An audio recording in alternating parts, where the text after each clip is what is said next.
What's up, record keeping people of YouTube? Today I'm gonna talk to you guys about G files or gang files, and the first time I was placed in gang files, which I was like 5.5, 6 years old.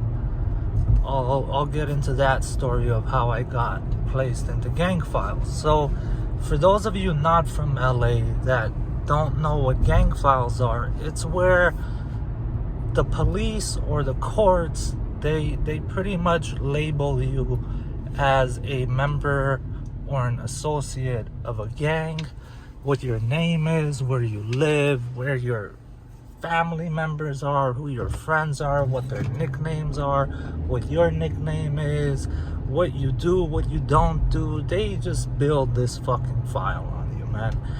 And I know there's people out there that think like, okay, there's an illegal factor to this. They're not allowed to do this type of shit. And there's a big difference in what people are allowed to do and what people actually do. And this goes for police officers as well. So let me start off by telling you guys the first time I was placed in gang files. You're talking about 92, 93, maybe 1994, but I believe it's like 1993, okay? Which makes me almost about six. And my best friend, he's a year older than me. So I'm 6, he's 7.5. We're riding our bikes like we always do, just out and about. This is the 90s, so man, this police car just pulls up and, just stops right next to us while we're just chilling on the bikes. We're not really riding, we're just like kind of talking, sitting on the bikes, And this officer goes, "Come here," to both of us. It was two officers, these two dudes. And as soon as we got close to his car window, this dude pulled out a fucking Polaroid camera and just snapped a quick picture of the both of us. And as soon as it came out, I saw this dude put our picture, it's one picture with the two of us. He straight put this in a binder, man. Like, this dude had a 6-inch fucking binder with the plastic where you can put fucking Polaroid pictures, in each one of the slots. And I get closer to the car, and he has a 6-inch binder on his lap. And next to his left foot, you're talking about the passenger seat police officer. This motherfucker has 3 more 6-inch binders. All right. So this is the 90s. They weren't rolling with the computers and the cars and all this shit. This guy just wrote down a whole bunch of fucking notes in regards to me and my best friend, and like where we live, and where he saw us and all. And I'm seeing pictures of people I see all the fucking time.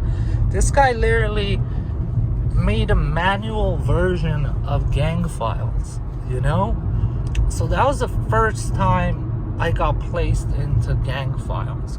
And obviously that's not as official as once computers took effect, right? And once computers did take effect, even though it's illegal, they figure out ways of marking cars. So if someone is a gang member, they'll mark it a certain way. Even though it's completely illegal to do, it's common practice. They know. They'll put a symbol, or they'll put some shit. I don't really know what they fucking put, but they put something. And as soon as they put that, man, any cop that runs your plates, they're pulling your ass over and they're searching your shit. If you're a prick to the officer, they're gonna notate that shit, and it's just gonna, like, it's this most horrible thing, because you'll get a car, let's say a brand new car, you're cool for like a year and a half. No one stops you, because the car is brand new and your license plate hasn't been marked up by them. Suddenly, they'll pull you over, and they'll ask you questions. And, you know, in LA, a lot of times, gang members and stuff, they don't say that they're gang members. You know what I'm saying? Which makes things really fucking confusing, in a sense. And the reason why it makes it confusing is people like me that, like, you can say I fit the description, right? But even though I fit the description, I am not a gang member. And just the fact that they might racially profile you or assume this shit, they'll just mark your license plate. So you went a year and a half without getting pulled over, and suddenly you're getting pulled over 2, 3, 4, 5 times a month. You know what I'm saying? It gets fucking crazy, man. It gets wild. But these dudes literally mark your shit up, you know? And then I'm also going to tell you guys about the first time I got arrested, which I was 17 years old, man. So I was driving to go pick my dad up from a party he was in Glendale. Now, I'm from Hollywood, and I'm also from the Valley. That's like our area. And people from the Valley, like Armenians from Hollywood or the Valley, we stay the fuck out of Burbank and Glendale. There's like this divide. It's there, you know, there's lots of reasons for it, but there's a divide. And we knew, and I'll say this, so Hollywood and North Hollywood, in these areas, you know, the people are a little more rough and rugged, right? Where Burbank, Glendale is a little more high-end communities with more housing, more expensive houses and shit, right? So we knew that the minute you go to Glendale or Burbank, you're getting pulled the fuck over. So we would not go. Like I always say, man, like Glendale and Burbank was like South Central for Armenians. You know, like soon as you go, you're gonna get fucked with by the police. It just is what it is. So I have to go pick my pops up from this banquet hall. You know, it's like a party, a wedding, a birthday. I don't fucking know, right? All I know is he's drinking, so I gotta go pick him up. I'm like 17 years old. I have my own car. I had a full-time job. I was paying for my own shit. Dude, like, I exit the fucking freeway in Glendale, man, and I don't even go half a fucking street. So I exit, and as soon as you exit, you can go straight, left, or right. So I exit, make a right. As I'm making a right, a cop literally makes a fucking U-turn, pulls me over, and now I'm out the fucking car. They're searching me, they're searching the car, and all that shit about fucking you have your rights and, you know, just say no to searches and all. Dude, they're gonna search your shit. They're gonna break the law and they're gonna figure out some reason to search your fucking shit. So they searched my car, and in my trunk I had a fucking baseball bat. Okay? So I had a baseball bat, I had some tennis balls. These cops literally fucking arrested me and took me in for having a baseball bat. And they took me in as a concealed deadly weapon. Alright? This was a DA reject. I got bailed out right away. You know, my family bailed me out because they realized the stupidity of it. It was like $2,000 for bail, which means it was about a $20,000 warrant or whatever the fuck you have to pay, right? So 10% of that's $2,000, you know? So it was a DA reject, which the DA rejected like 2-3 days later, and the case closed. But the reason for the arrest wasn't because these cops were just being straight up dicks, which they were. It was about getting your fingerprints in the system. Because if they could get your fingerprints in the system when you're young, if you ever fuck up, they have those files. So they don't give a fuck about arresting you with some bogus ass shit that the DA is gonna reject. Because what they really want is your fucking fingerprints. And whatever stupid shit you tell the cops, of which I never told cops fucking anything about anything. You know, like, where are you coming from? I'm coming from over there. Where are you going? I'm coming from over there, and I'm going that way. You know, like, you don't need to fucking tell these people your life story. You know, growing up in the hood, you know, you just fucking don't tell them shit. Nothing good can come out of you talking to them. You know what I'm saying? So now they had my fingerprints, and they even put me under gang files once again. What these pricks actually did was they notated that I was a gang member, and no, I'm sorry. What they wrote down was that I was a mobster affiliated with certain gangs. And the mob meaning like Armenian mafia. Alright? And I'm gonna tell you guys, man, there is no fucking such thing as an Armenian mafia. It just does not exist in any way, shape, or form. It doesn't exist. But these motherfuckers, they created this perception that there's this mob that exists, and people are really tight-lipped about this shit. And it's like, no, man, you motherfuckers have just created a thing so when people go to court, on their file it says, oh, look, they're a part of the mafia. Suddenly they were gonna give you, let's say, a year in prison, 2 years in prison.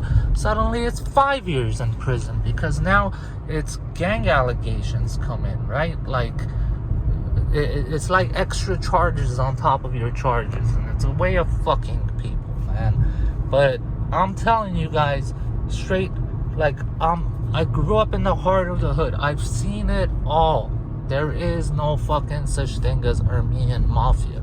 And if you want me to break it down for you guys even more, because there are a few cases of individuals being members of what you might describe as a mafia. And I'm sure you've seen movies where dudes have, like, Eastern Promises, right? Where these Russian dudes, they have stars on their knees and stars on their shoulders and shit like that.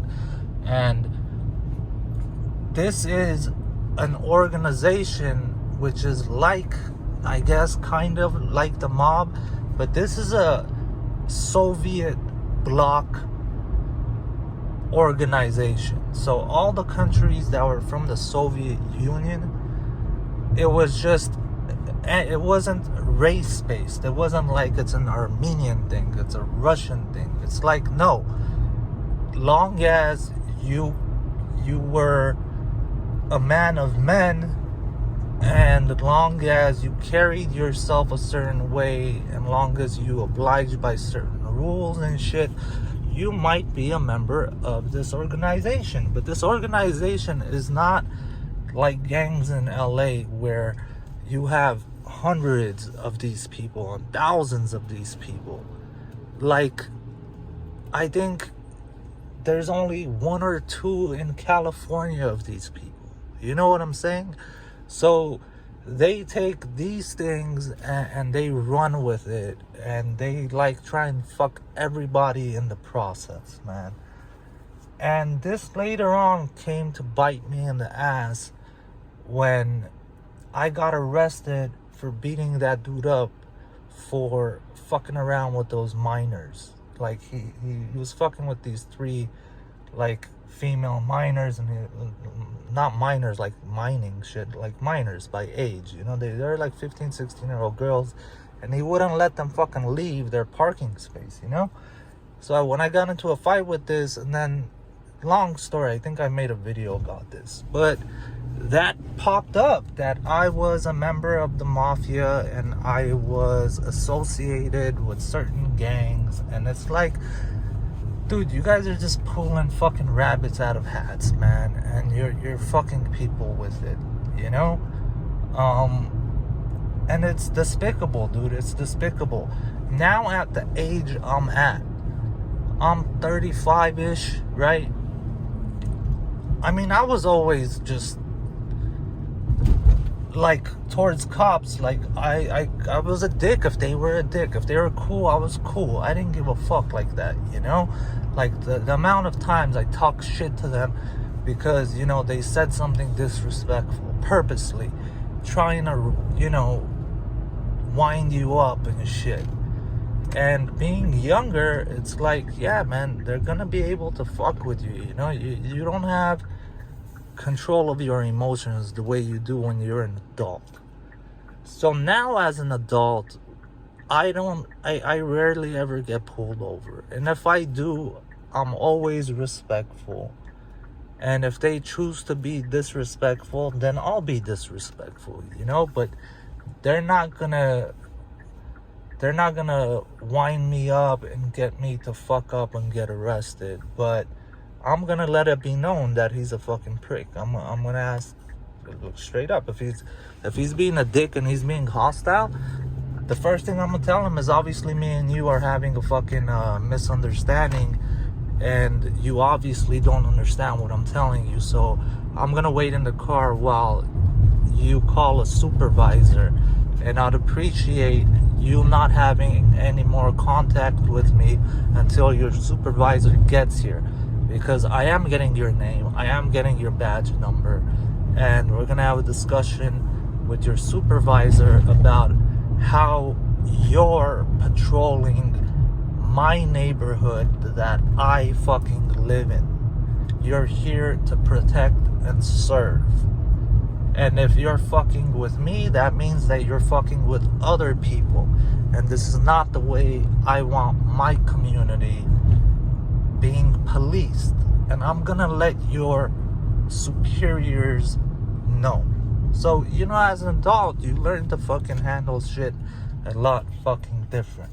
And let me give you guys some really important advice as far as getting pulled over. When you get pulled over, don't be a dick. Roll down all your fucking windows, turn off your car, put your hands on the wheel, and wait. Okay?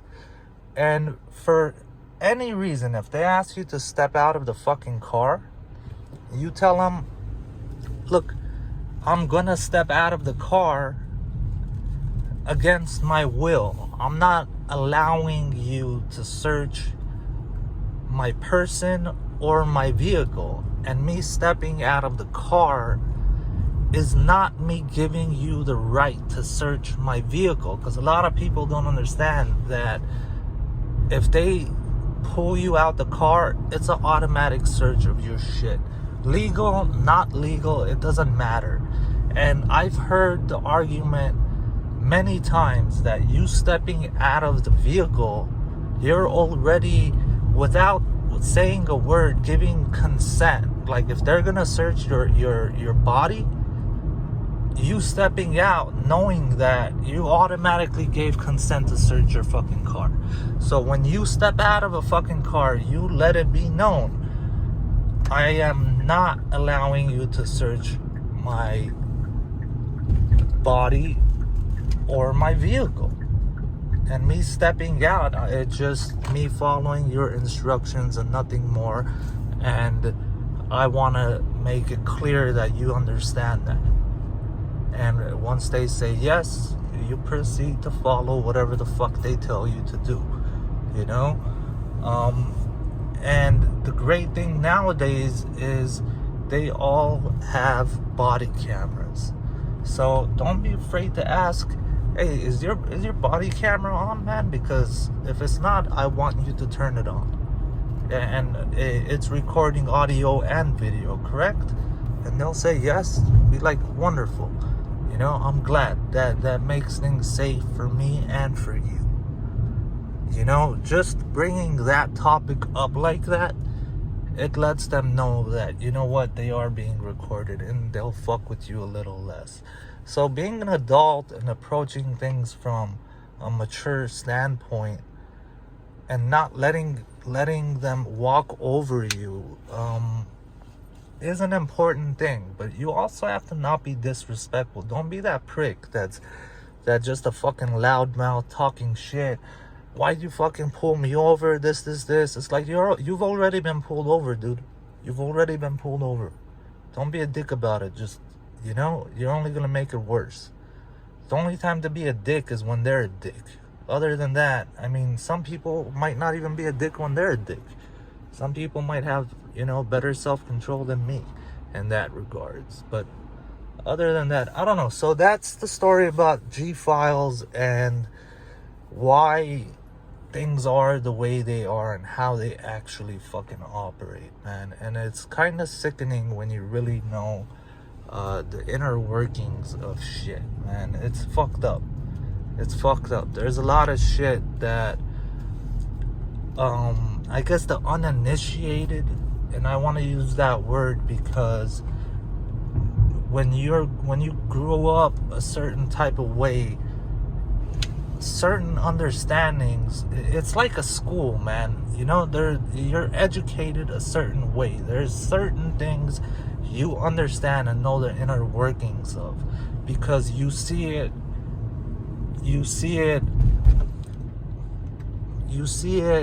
in motion consistently.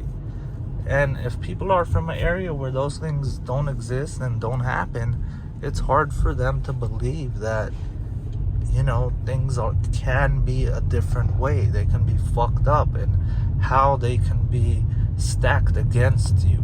You know what I'm saying? It's wild, dude. It's wild. There's a lot of treachery, man. People are fucking treacherous fucking creatures, dude.